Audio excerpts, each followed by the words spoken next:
Yeah, it's probably the most I've ever looked forward to coming to Talladega, other than probably the first time I came here. So, I obviously we like the rules package in Daytona. We made it work pretty good, company wide with Greg and Carl being on the front row, and our cars seemed real fast in the race. So anything could still happen here. Who knows? You could get, you know, wrecked on lap one. You just never know what's going to happen. But certainly when you know your cars were fast at Daytona, it makes you look forward to coming here a little bit more.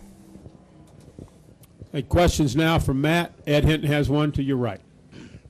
Ed Hinton, ESPN.com. Matt, similar question to that.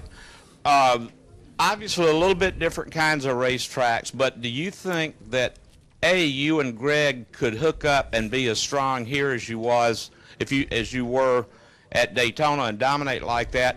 And B, what are the chances of being able to hook up like you were there then?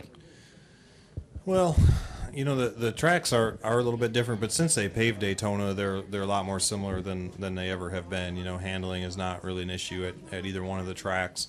I think the biggest thing is going to be, besides the normal stuff, managing the draft and figuring out the moves you want to make, and be the right people and that kind of stuff, is going to be managing your temperature and keeping an eye on all that stuff with the same rules package. So I don't really anticipate the racing being a lot different. This car, I'm not sure how, obviously we don't have a car from Daytona, so I'm not sure how this car is going to run until we get it on the track. So and you don't know how a bunch of other teams have caught up, with their cars and with their engines and all that stuff from where we're at Daytona. So Daytona, we just had really fast cars and engines. So, you hope it's the same or better when you come back. Viv? Viv Bernstein, NASCAR.com, over here. I want to ask you just briefly about Regan Smith. Won his first race at Darlington a year ago. When a guy wins his first race, does the perception of him in the garage change? Do you look at him differently? Do you treat that team differently? And how does that change when you win a race? Not really. I mean, I think that, Regan has always been really fast, and I think everybody has a lot of respect for him and that team and what they've been able to do, being a single car team out of Denver of all places, being that far removed from the hub where everything's happening. So.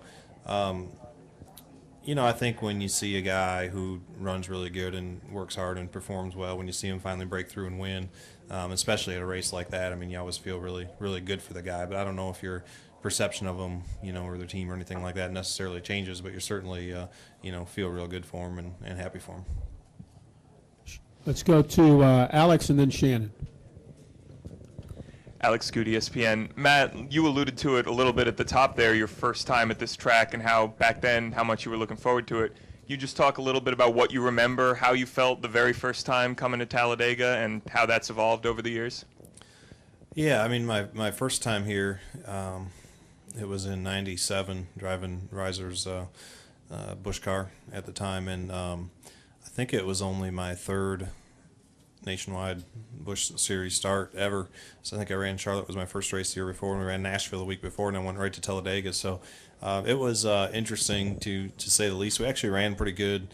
There was a few things I remember going out and practice and being in a draft and passing cars, and thought it was one of the coolest things I ever experienced at the time. And then I remember in the race, never really did very many green flag pit stops and really didn't know what that was all about. And I remember we decided to pit with Michael Waltrip, so I could try to get on pit road. And I remember that feeling of trying to get on pit road that fast and how crazy that seemed, and shooting through my pit box and all that kind of stuff. So it was a good experience. It was a lot of fun. I mean, it was something I've only watched, before I got to go and do that. Never really been here testing, doing any of that kind of stuff, and just showed up and raced. And it was only my third race in one of them cars to start with, so it was a pretty cool experience.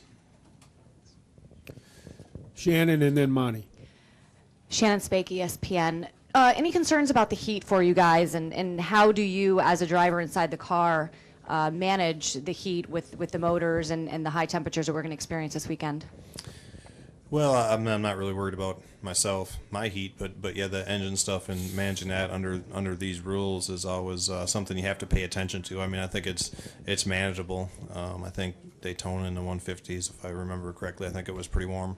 And so it's just something you have to pay attention to. The farther you are back in the pack, the warmer it is, and you have to be careful and the less you're going to be able to push and that kind of thing, and just pay attention to it. So it's I think it's the same for everybody. It's just something another aspect of this kind of racing. It's just something you have to pay attention to and try to manage throughout the day. Go ahead, Monty. Monty Dutton, Gas Gazette. I just was wondering, you're very much celebrated for your love of the Packers, but off the top of my head, I can't remember you ever having saying much about the Brewers or the Butts or the Badgers. And I just wondered, is it just that given your, you don't have much time for anything football, you like football more, or is it just that because the Packers are so famous, nobody ever asked you about the others? Well, I mean, if I'm going to pull for other sports teams, it's always Wisconsin sports for sure. I just honestly, I just don't watch a lot of other sports. I mean, I really have always enjoyed the NFL, and I've always been a big Packer fan growing up there. And other than motorsports, I really just don't.